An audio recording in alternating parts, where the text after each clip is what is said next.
আগামী জাতীয় নির্বাচনের সম্ভাব্য সময় নিয়ে বিএনপির সুরেই কথা বলছে জামায়াতে ইসলামী সহ অন্যান্য দলগুলো। নির্বাচনের সময় নিয়ে দলগুলোর মধ্যে মতানৈক্য কমতে শুরু করেছে। জামায়াতে ইসলামীও ২০২৫ সালের মধ্যে নির্বাচনের দাবি জানাচ্ছে। এই সময়ের মধ্যে প্রয়োজনীয় সংস্কার শেষ করার আহ্বান জানাচ্ছে দলগুলো।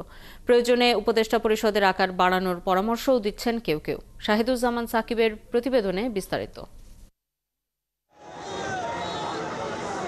দেশের রাজনৈতিক অঙ্গনে এখন আলোচনার অন্যতম প্রসঙ্গ নির্বাচনের সম্ভাব্য তারিখ। আগামী জাতীয় নির্বাচনে তারিখ নিয়ে বক্তব্যের ভিন্নতার কারণে দীর্ঘদিনের রাজনৈতিক মিত্র জামায়াতে ইসলামীর সাথে বিএনপির কিছুটা দূরত্ব তৈরি হয়েছিল।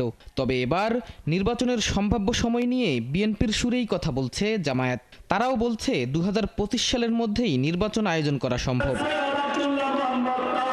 শনিবার কুমিল্লায় এক সমাবেশে জামায়াতের সিনিয়র নায়েবে আমির সৈয়দ আবদুল্লাহ মোহাম্মদ তাহের ২০২৫ সালের মধ্যেই নির্বাচনের দাবি জানিয়েছেন।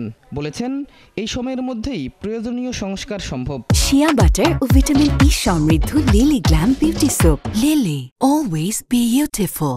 আমরা বলেছি সুষ্ঠু, নিরপেক্ষ, পার্টিসিপেটরি নির্বাচন হতে হবে এবং সেটি ২০২৫ সালের ভিতরে হতে হবে। ৩ থেকে ৬ মাসের ভিতরে প্রয়োজনীয় সংস্কার সাধন করা সম্ভব। নির্বাচন গ্রহণযোগ্য ও নিরপেক্ষ করতে প্রশাসন সহ গুরুত্বপূর্ণ কিছু খাতে দ্রুত সংস্কারের কথা বলেন জামায়াতের প্রচার সম্পাদক মতিউর রহমান আকন্দ। নির্বাচন কমিশন, কিছু প্রশাসনিক সংস্কার, পুলিশের সংস্কার, যারা নির্বাচনের সাথে রিলেটেড, এই জায়গায় সংস্কার করেই নির্বাচনে চলে যাওয়া যেতে পারে। নির্বাচন ও সংস্কার দুটোই জরুরি বলে মনে করেন ইসলামী আন্দোলন। তারা বলছেন, ২০২৫-এর নির্বাচন সম্পূর্ণ করতে প্রয়োজনে উপদেষ্টা পরিষদের আকার বাড়ানো হোক। এই সময়সীমার মধ্যে নির্বাচন না হলে জনরোষ বাড়তে পারে বলে জানান তারা। যে সময়টা সর্বশেষ বলা হয়েছে, এইটার থেকে বেশি নড়চড় না হলে ভালো হয়, সময় ক্ষেপণ না হয়।